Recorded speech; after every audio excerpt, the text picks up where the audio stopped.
तर रामकृष्ण म्हणजे तुम्हाला स्वागत आहे नवीन एका मिनी ब्लॉगमध्ये. घरापाठीमागेच एवढा मोठा नारळ झाड असताना असं तर होणार नाही की एक पण नारळ खाली पडणार नाही. तर आपल्याला इथे एक नारळ आणि लगेच त्याच्या बाजूला एक नारळ सापडले, असे आपल्याला 2 नारळ सापडले आणि आपल्याला नारळ भेटले आणि आपण ते सोडणार नाही असं तर कधी होणार नाही. आपल्याला नारळ तर भेटले होते पण नारळ सोलायला आपल्याला टेस्टर आणि पक्कड लागन आणि पक्कड का लागन ते कळलं तुम्हाला पुढं. मग आपण वेळ न वाया घालता लगेच नारळ सोलायला सुरुवात केली.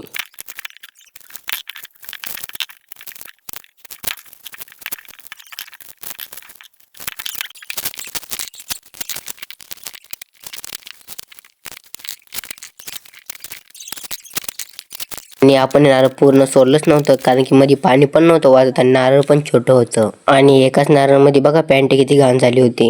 मग काय आपण लगेच नारळ फोडायला गेलो पण नारळ फोडून बघितलं तर ते पूर्ण खराब होतं आणि आपलं एक नारळ खराब निघलं पण आपल्याकडे दुसरं नारळ पण होतं ना, ते आपण लगेच सोलायला घेतलं आणि टेस्टरने फक्त ते मोकळा करायचं आणि नंतर मग पक्कडने ओढून घ्यायचं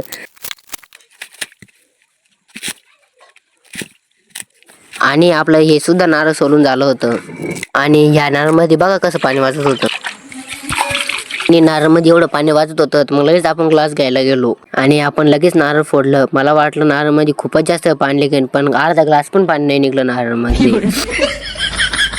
आणि कमी निघालं पण नारळ खूपच गोड होतं खायला. नारळाचे साल्ट पूर्ण चुलीत जाळ टाकून दिले. आपल्याला पेरूची काडी लावायची होती पण नारळाच्या चक्रात लक्षातच नाही राहिली. मग काय लगेच पेरूची फांटी आपण कट करून घेतली आणि आपण पेरूची फांटी तर कट केली, नंतर मग तिचे पानं आणि वाळलेल्या काड्या पण कट करून घेतल्या. आपण लगेच पेरूची काडी लावण्यासाठी पण जागा करून घेतली.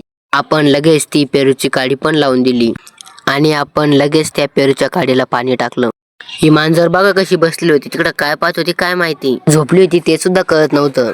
मग आपल्याला बाजूचं गवत पण तोडायचं होतं थोडंच, मग आपण ते सुद्धा तोडलं आणि आपल्याला ते गवत टाकायचं होतं गायला. मग सगळ्यात पहिला आपण ते सगळं गवत एका ठिकाणी गोळा करून घेतलं आणि आपण काल हीटर लावलं होतं पण आता त्याच्यात आपण पाणी टाकून चेक करणार होतो की हीटर गळतंय का नाही. आणि पहिले तर आपण हीटरमध्ये पाणी भरून घेतलं आणि मग नंतर आपण चेक करणार होतो की ते लिकेज होतंय का नाही.